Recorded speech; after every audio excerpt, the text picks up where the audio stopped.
لوگوں سے عزتیں تلاش کرتے ہو تو وہ کیا تمہیں عزت دیں گے؟ وہ تو کل اچھا کہتے ہیں پرسوں برا کہنے لگ جاتے ہیں۔ لوگوں کے سامنے گڈ بک میں آنا چاہو گے تو وہ تو سویرے تمہارے بارے میں کچھ کہیں گے، شام کچھ اور کہیں گے۔ اپنی روحانی زندگی آباد کریں، اپنے مسلح کو وقت دیں، اور دنیا سے چھپ کر، اس موبائل کو بند کر کے اور اپنے آپ سے بھی چھپ کے اور تنہا ہو کے چھپا کے سارا کچھ اپنے آنسو اپنے رب کی بارگاہ میں پیش کریں، اس کے حضور حاضری دیں۔ سنو نا ترمذی کی حدیث، اور اسے یاد رکھنا، نبی پاک علیہ السلام نے فرمایا اپنے دکھ لوگوں کے سامنے نہ بیان کرنا، سیٹھوں نوابوں کو نہ بتاتے پھرنا، دنیا داروں کے سامنے جا کے نہ رونا کہ میں تکلیف میں ہوں۔ فرمایا اگر دنیا داروں کو دکھ بتاؤ گے رب تمہیں کبھی غنی نہیں کرے گا۔ اور لوگ ہیں کہ الٹا مذاق اڑائیں گے آپ کی، جس سے بڑی پکی یاری ہے نا، پکی، وہ تب تک پکی ہے جب تک آپ نے 50,000 مانگا نہیں، اور جس وقت آپ نے کہہ دیا کہ میں مجبور ہوں میری مدد کر تو پھر ختم ہو گئی دوستی۔ لوگوں کی تعلقات آپ کے ساتھ تب تک ہیں جب تک آپ ان سے کوئی ضرورت وابستہ نہیں کرتے۔ کریم آبو فرمانے لگے بندوں کے سامنے دکھ نہ بیان کرنا، اللہ تجھے کبھی غنی نہیں کرے گا۔ تو اپنے دکھ اپنے رب کو بتا، تو دعائیں مانگ، تو اس کی بارگاہ میں حاضر ہو، تو اس کے حضور عرض کر۔ فرمایا اپنے دکھ اپنے رب کو بتا، وہ جلدی کرے یا دیر سے کرے تجھے ساری دنیا سے بے نیاز کر دے گا، تجھے کسی کا محتاج نہیں رہنے دے گا۔ اپنے مسلح کو، اپنی دعاؤں، ایک بزرگ فرماتے ہیں میں نے دعا مانگنے کا طریقہ اپنی بیوی سے سیکھا۔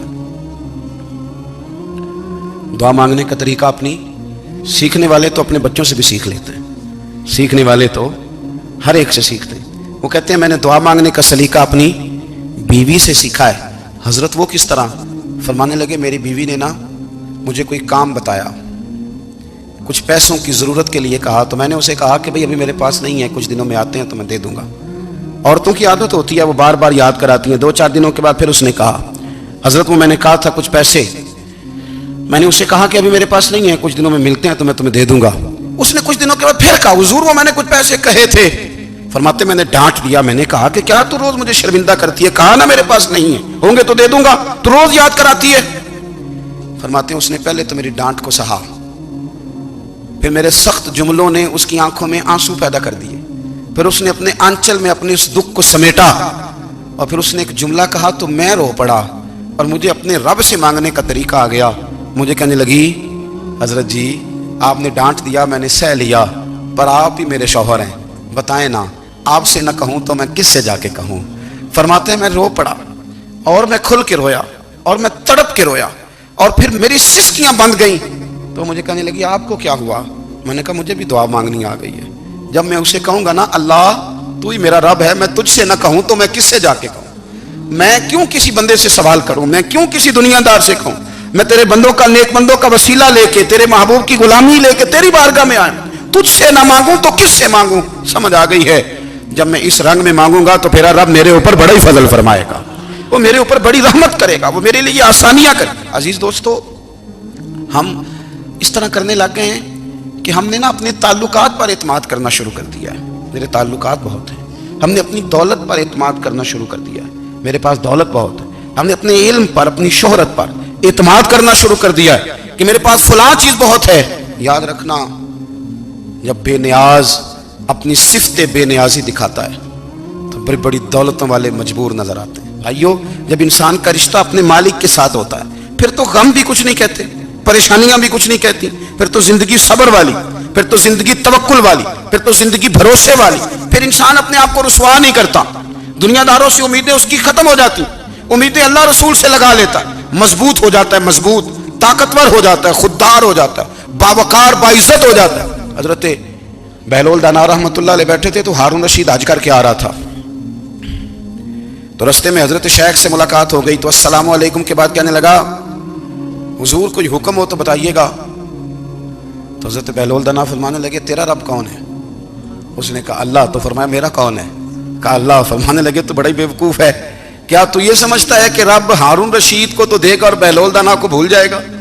تیرا بھی وہی رب ہے، میرا بھی وہی رب ہے، اس نے اگر تجھے دے کے آزمایا ہے تو ہو سکتا ہے مجھے نہ دے کے آزما رہا ہو، جب اس کی حکمت کے تقاضے ہوں گے تو عطا کرے گا اور دے گا، تو جا اپنا کام کر۔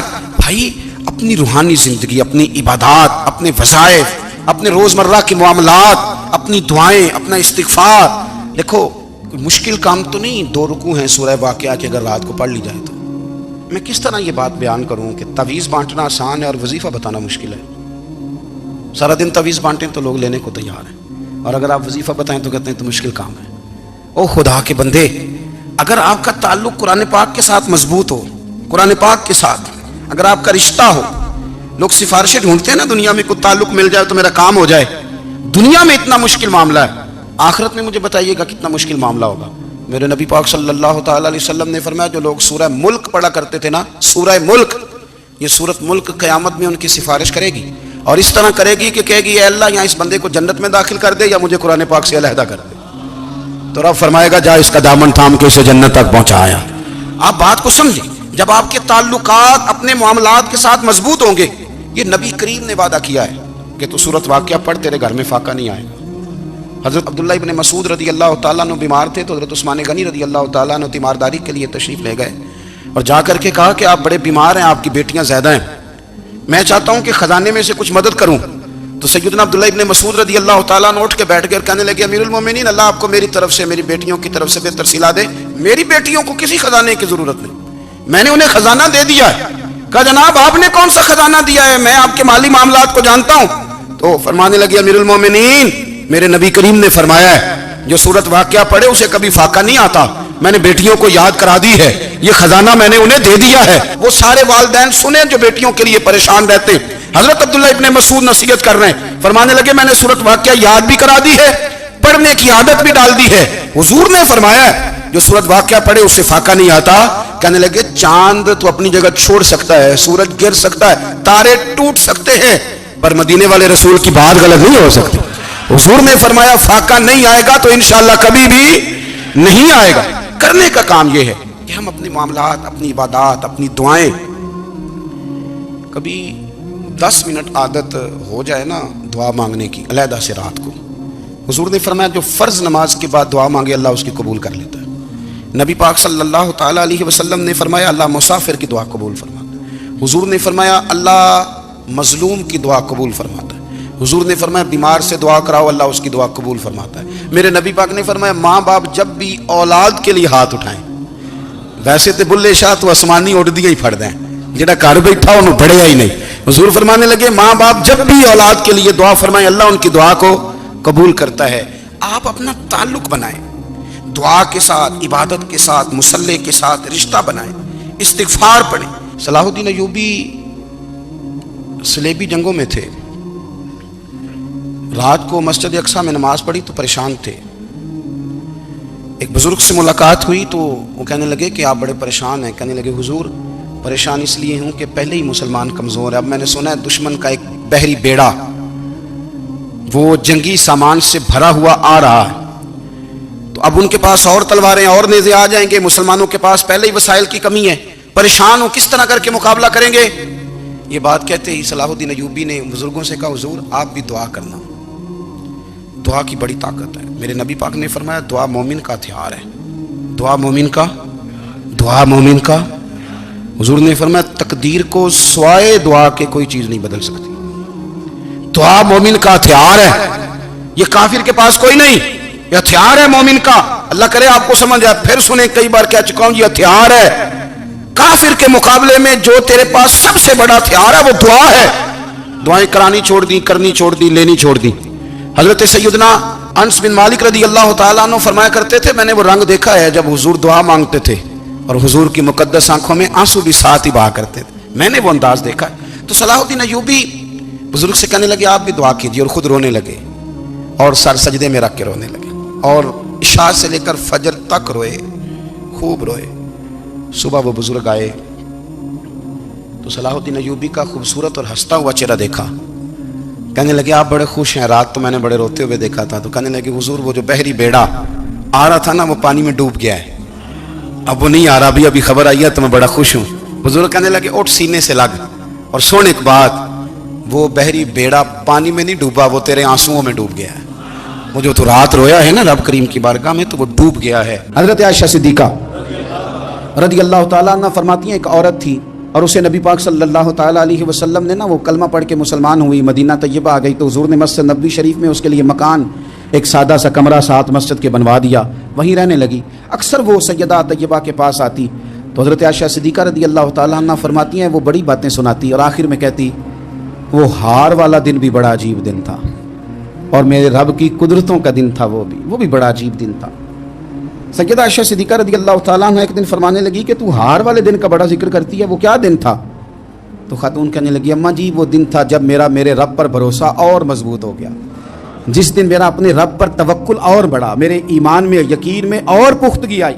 کہنے لگی میں ایک گھر کی کنیز تھی، نوکرانی تھی، اس گھر میں ایک بچی تھی جس کے پاس سونے چاندی ہیرے جواہرات کا ہار تھا۔ اس زمانے میں نا چمڑے کے اوپر لوگ ہیرے جواہرات لگاتے تھے، کئی دفعہ سرخ رنگ کے چمڑے پہ لگائے جاتے تھے، وہ بچی پہنتی تھی، تو کہتی ہوں بچی کے اس نے اتار کے رکھا یا اس سے گرا وہ ہار، تو چیل اسے اٹھا کے لے گئی گوشت سمجھ کے، اور میرے سامنے اٹھا کے لے گئی۔ گھر والوں نے مجھ سے پوچھا، یہ بخاری میں موجود ہے، گھر والوں نے پوچھا مجھ سے کہ وہ ہار کہاں ہے، تو میں نے کہا چیل اٹھا کے لے گئی۔ گھر میں کچھ چوری ہو جائے تو سب سے پہلا الزام کس پہ لگتا ہے؟ ملازمین پہ۔ کہتے انہوں نے مجھے بڑا مارا، بڑی تکلیف تھی، حتیٰ کہ میری شرمگاہ تک کی تلاشی، میری عزت اتنی خراب کی میں بتا نہیں سکتی۔ میں نے اپنی زندگی میں ایک واقعہ دیکھا، ایک امیر گھر میں چوری ہو گئی، ملازم کو اتنا مارا کہ وہ چارپائی پہ پڑ گیا، پولیس والوں سے اتنی مار پڑوائی گئی کہ وہ بیچارہ چارپائی پہ پڑ گیا، اور پھر وہ اتنا بیمار ہوا، اور کچھ دنوں کے بعد پتہ چل گیا کہ چور تو اپنا بیٹا ہے ان کا، پھر اس کا انتقال ہو گیا۔ اب وہ سیٹھ صاحب اور گھر والے آ کے نا مرنے والے کے کان میں معافیاں مانگ رہے ہیں، کان میں۔ تو میں نے ان سے پھر کہا تھا کہ یہ تو اب چلا گیا ہے، تمہارا زور چلتا تھا نا، تو تم نے قانون خریدا اور تم نے اسے جتنا ہو سکا تم نے اسے مار پڑوائی، تمہارے پاس جو عدالتیں تھیں تم نے وہاں کارروائی کی، اب ایک عدالت قیامت کے دن لگے گی۔ یہ کمزور تھا نا، کچھ کر نہیں سکا۔ میرے نبی پاک صلی اللہ علیہ وسلم نے فرمایا سن لو، اگر سینگ والی بکری نے بغیر سینگ والی بکری کو تکلیف دی ہوگی نا تو قیامت کے دن اسے بھی بدلہ دینا پڑے گا، کہ تیرے پاس سینگ تھے اور تو نے اسے مارا تھا۔ وہ خاتون عرض کرتی ہے سیدہ عائشہ کی خدمت میں کہ مجھے بڑا مارا، مجھے تکلیف دی، میں کہہ رہی تھی کہ میرے سامنے چیل لے گئی ہے، پر وہ نہیں مان رہے تھے، اماں جی انہوں نے مجھے بڑا مارا۔ حضرت عائشہ صدیقہ کہتی ہیں پھر کیا ہوا؟ کہنے لگی اماں جی جب کوئی میرا مددگار نہ رہا، مجھے تکلیف دے رہے تھے، رسوا کر رہے تھے، تو میں نے اپنے رب سے مدد چاہی، میرے رب کی طرف میں نے توجہ کی، میں نے کہا مالک اب تو ہی میرا مددگار ہے۔ کہتی ہے وہ مجھے مار رہے تھے تو وہ چیل جو ہار لے گئی تھی وہی لے کے واپس آ گئی، اور ہمارے سروں کے قریب لا کے اس نے جب اس ہار کو پھینکا، وہ مجھے چھوڑ کے سائیڈ پہ ہوئے، وہ میری بے گناہی جان گئے، لیکن آپ کو بتاؤں اس دن سے میرا اپنے رب پر یقین اور بڑھ گیا۔ مجھے سمجھ آ گئی کہ جب انسان پورا ٹوٹ جاتا ہے اور جب کوئی چاروں جانب اس کا مددگار نہیں ہوتا تو رب تو ہوتا ہے نا، اللہ تو اس کا مددگار ہوتا ہے نا، وہ تو پھر اپنے اس بندے کی مدد کرتا ہے نا، پھر وہ تو توانائی دیتا ہے نا، وہ تنہا نہیں چھوڑتا، وہ تو آنسوؤں والوں کے آنسوؤں پہ بڑا کرم فرماتا ہے، وہ تو قسم پرسی میں آ جاتا ہے، اس کی رحمت بڑھ کے استقبال کر لیتی۔ او میری ملت کے جوانوں، مزہ نہیں آ جاتا جب ساری دنیا سوئی ہو، ساری دنیا، اور بستر بھی گرم ہو اور نیند بھی پورا غلبہ کر رہی ہو، اور اچانک گھنٹی بجے دماغ میں، آنکھ کھلے، گھڑی پہ نظر پڑے، 3:30 4 بجے کا پیغام گھڑی بتائے، اور کوئی چڑھتی جوانی والا اٹھ کے وضو کرے، اور جب وہ مصلی کھول کے بچھائے تو مدینے والے محبوب کہتے ہیں کہ ہر نماز پہ رب ثواب دیتا ہے، اور جو اٹھ کے تہجد کی نماز پڑھے اسے دیکھ کے تو رب مسکراتا ہے، جو اس کی شان کے لائق ہے، جو اس کی شان کے لائق، وہ مسکراتا ہے، خوش ہوتا ہے کہ میرا بندہ تہجد میں اٹھ گیا، وہ مسکراتا ہے۔ کاش ہماری صبحیں کبھی اپنے مالک کے نام ہو جائیں، کاش کے صبح۔ حضرت ابو الحسن رحمۃ اللہ تعالیٰ علیہ حضرت معاذ ابن جبل رضی اللہ تعالیٰ عنہ کے پاس بیٹھا کرتے تھے، فرماتے ہیں ان سے جو پیار بڑھا تو پھر میرا مصلی سے بھی بڑھ گیا۔ تابعی ہیں، فرماتے ہیں صحابی رسول سے محبت ہوئی تو ذکر سے بھی ہو گئی، پھر درود شریف سے بھی ہو گئی، محبت ان سے بڑھی تو پھر اللہ نے مسجد کا پیار بھی بڑھا دیا۔ آپ فرماتے ہیں کہ میری ہر وقت طبیعت چاہتی تھی کہ بس اللہ اللہ کروں، بس اللہ اللہ کروں، بس نہ میں ذرا تھوڑی جان چھڑاؤں لوگوں سے، کوئی 10 منٹ ملے تو میں کچھ 4 نفل پڑھ لوں، میں تھوڑا سا نہ بچوں لوگوں سے، اور مجھے تسبیح ملے تو میں نہ کچھ 400-500 دفعہ استغفار پڑھوں، سبحان اللہ، الحمدللہ، اللہ اکبر، لا حول ولا قوت الا باللہ، میں نہ تسبیحات پڑھوں۔ فرماتے ہیں کہ بچے تھے گھر میں 6-7، غربت تھی، کام ملتا کوئی نہیں تھا، اور میں کام چور نہیں تھا، کام ڈھونڈتا تھا، پر اللہ کی قدرت کے کام نہیں ملتا تھا۔ فرماتے ہیں کہ میں نے ایک دن اپنی اہلیہ سے کہا کہ آج میں پھر جاتا ہوں کام ڈھونڈنے، تو میری بیوی بڑی فرما بردار تھی، پر اس دن نہ غربت کے ہاتھوں تنگ آ کے کہنے لگی آج نانا کوئی تو چیز لے کے آیا، تو مجھ سے بچوں کی بھوک نہیں دیکھی جاتی ہے. سب روگاں دا روگ محمد جس دا نام غریبی, کنڈ بلا کے لنگ جاندے نہیں دوست یار قریبی. آج نہ کچھ لے کے آیا تو میں بچے لے کے میکے چلی جاؤں گی. شیخ فرماتے ہیں کہ میں بڑا پریشان گھر سے نکلا, پر میں نے صبح سے لے کے زور تک کام ڈھونڈا, کام ملا کوئی نہیں. تو میرے دل میں خیال آیا چلو کام نہیں ملتا تو اللہ اللہ تو کرے نا, چلو بندوں کی مزدوری نہیں ملتی تو رب کریم کی عبادت ہی کرتے ہیں. فرماتے ہیں کہ میں نے نا فرات کے پانی سے وضو کیا, نہر کے, شدید دھوپ تھی, ساتھ ریت تھی اور ریت تپ رہی تھی.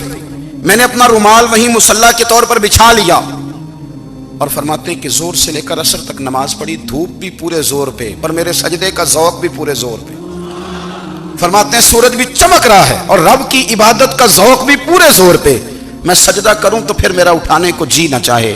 میرے استاد لکھا کرتے تھے, یہ ان کا شعر ہے, وہ کہا کرتے تھے مجھے سوز دے, مجھے ساز دے اور مجھے نیم شب کا نیاز دے, دم سجدہ خود کو میں توڑ دوں, مجھے ایسا ذوق نماز دے. اور میں تیری بہار کا پھول ہوں, میں کھلا بھی ہوں تو تیرے لیے, مجھے میری شاخ سے توڑ لے, مجھے اپنی زلف کا ناز دے. بھائی فرماتے ہیں کہ عصر تک میں نے نفل پڑھے, دل ڈھلنے لگا, عصر کی نماز پڑھی اور میں وہاں سے چلا. اب میں جب نکلنے لگا تو دل میں خیال آیا کہ چھوٹی چھوٹی دیواریں ہیں گھر کی, بغیر کچھ لیے جاؤں گا تو بیوی دور سے دیکھے گی تو شور کرے گی کہ پھر خالی ہاتھ آ گیا ہے. کہتے میں نے اپنے اسی رومال میں جس پہ میں نے نماز پڑھی تھی نا, رومال میں کی عقیدے پنجابی جو صافہ کہتے ہیں, اسی میں نا میں نے کچھ ریت بھر لی کہ وہ دور سے دیکھے گی تو سمجھے گی کچھ لے کے آیا ہے. چلو جا کے اسے بتا دوں گا کہ آج پھر مزدوری نہیں ملی. کہتے ہیں وہ ریت لے کر جب میں گھر میں گیا تو پہلے بیوی دروازے پہ کھڑی ہوتی تھی, پوچھتی تھی خالی ہاتھ آ گئے ہو, آج میں نے دیکھا تو ہے ہی کوئی نہیں. فرماتے ہیں میں اندر داخل ہوا, سلام لیے, کونے میں میں نے وہ رومال رکھ دیا اور میں نے آواز دی کہ بھلی مانس کہاں ہو. تو وہ کہنے لگی آپ منہ ہاتھ دھو لیں, میں روٹی لے کے آئی. میں نے کہا روٹی کہاں سے آ گئی, یہاں تو کئی دنوں کے فاقے ہیں, تو کئی دنوں کی غربت ہے, یہاں تو اس گھر میں تو فقیری ہے. فرماتے ہیں کہ وہ روٹی لے کے آئی اور اس وقت کی جو موجودہ نعمتیں تھیں, سمجھ لیں سلاد, اچار, ہر چیز ساتھ لائی. میں نے کہا کہ بچے کہاں گئے, کہنے لگی وہ کھانا کھا کے کھیلنے گئے, آپ کھانا کھا لیں آ جاتے. کھانا اس نے چن دیا. میں نے حیرت انگیز لہجے میں ساری نعمتیں اپنے دسترخوان پہ دیکھ کر کے بیوی سے پوچھا یہ کہاں سے آیا کھانا, بچوں کو تو نے کہاں سے کھانا کھلایا, یہ سارا کچھ کیسا ہے. تو کہنے لگی پتہ نہیں آج آپ کس کریم کی مزدوری کرنے چلے گئے تھے, پتہ نہیں کس کریم کی, میرے گھر میں تو اتنی نعمتیں آئی ہیں کہ مجھ سے سنبھالی نہیں جا رہی, اتنا اناج ہے, اتنا گندم ہے, کس کریم کے دروازے آج چلے گئے تھے. یہ کہتے کہتے وہ اٹھی اور اٹھ کر کے کہنے لگی پہلے بڑا کچھ آیا تھا, اب کیا لے آئے ہو. اور جا کر کے نا اس نے وہ ریت والا رومال کھولا, کہنے لگے میں تو لے کے آیا تھا ریت, تو میرے رب نے اسے بھی سونے اور ہیرے بنا دیا تھا. جب آپ کی توجہ اللہ کی جانب, میرے نبی پاک صلی اللہ تعالی علیہ وسلم نے فرمایا ہر چیز اپنے رب سے مانگ, ہر چیز مانگ, ہر چیز مانگ. یا رسول اللہ کیا کچھ, میرے محبوب نے فرمایا تیرے گھر میں نمک بھی ختم ہو جائے تو وہ بھی اپنے رب سے مانگا کر, تو مانگنا وہ تجھے دے گا, تو اس کی بارگاہ میں کشکول طلب دراز تو کرنا. اور ترمذی شریف میں عجیب لفظ ہے, رسول کائنات نے فرمایا, رب کریم فرماتا ہے جب میرا بندہ ہاتھ اٹھاتا ہے نا تو مجھے حیا آتی ہے کہ میں خالی کیسے لوٹا دوں اس کے.